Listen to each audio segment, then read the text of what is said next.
Well, some of the women that I've written about are the wives of Guantánamo prisoners.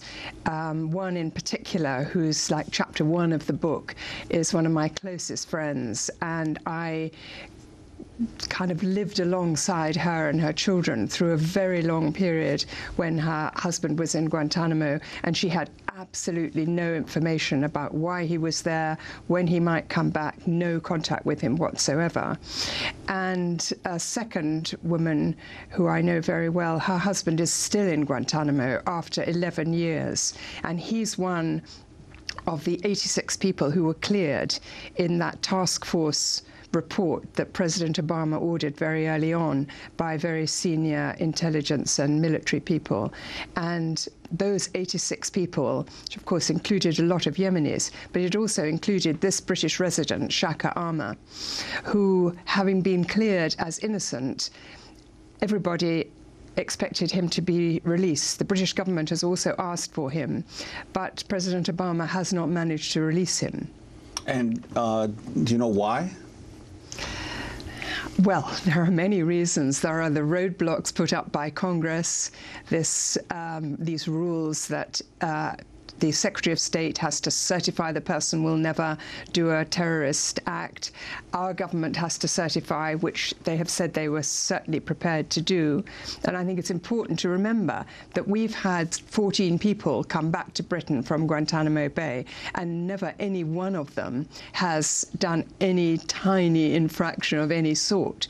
And in fact, they have all, including Shaka, who hasn't come back, they have all had big payoffs for the British government, who didn't want to be in court having to justify their complicity in rendition and torture of these men. So why don't they want Shaka back? I mean, why don't you people want to send Shaka back? One theory is that because he has been a leading figure in all the hunger strikes and a leading negotiator between the American authorities and the prisoners, he's a person with tremendous personality and power. He was educated in the United States. He comes from Saudi Arabia.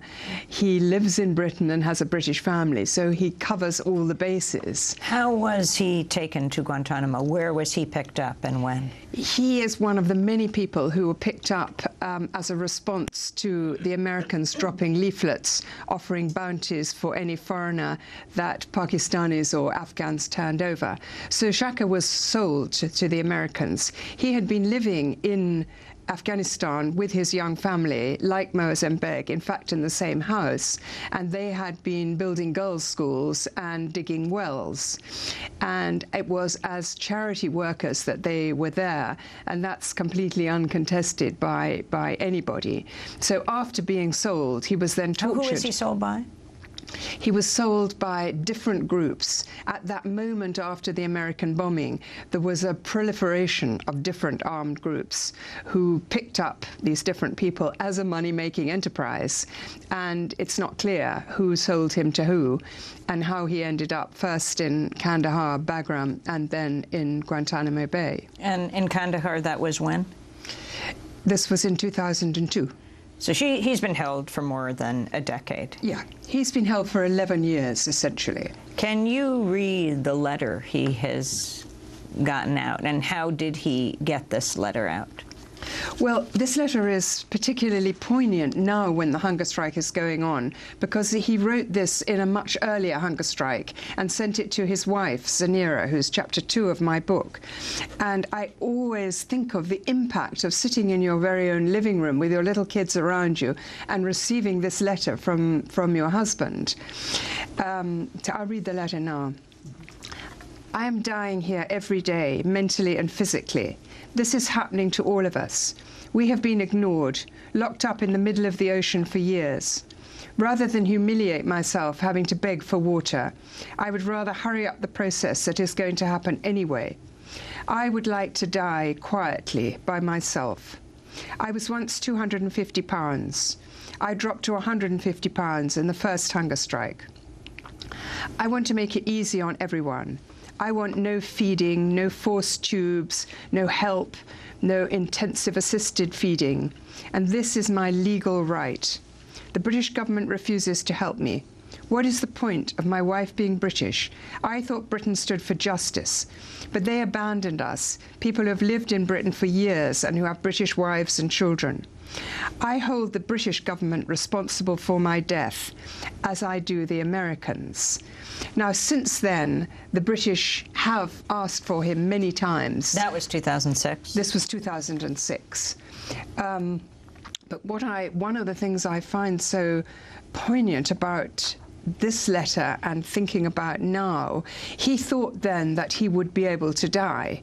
But because of the American medical personnel in Guantanamo Bay who force-feed people this very painful process through the nose, they're kept alive. So I think the authorities' preoccupation now is don't let anybody die. And in Britain, of course, we have the experience of hunger strikers in Ireland who we did not force-feed them, and Bobby Sands died. And this was a kind of political turning point. I think the Obama administration does not want that political turning point. But judging by what the Red Cross is saying, he has had a team in there, he's had doctors in there. He thinks that some of these people, who are of course very fragile after lots of hunger strikes, lots of torture, and lots of beating up in this process they call earthing, when they enter a cell and throw the man to the ground. And Shaka has had his back very seriously injured by this process on more than one occasion. So these people were in very poor shape when they made this dramatic decision to go on hunger strike. I'd like to ask you it was more than 4 years ago that President Obama, in his inaugural speech, announced that he was closing Guantanamo. We have the Secretary of Defense saying now he wants to close Guantanamo, and yet it remains open. And the impact on British law and on American law of this continued outpost of illegality and of torture existing as part of the war on terror. Well, in Britain, the feeling about American justice as displayed in Guantanamo is very, very strong.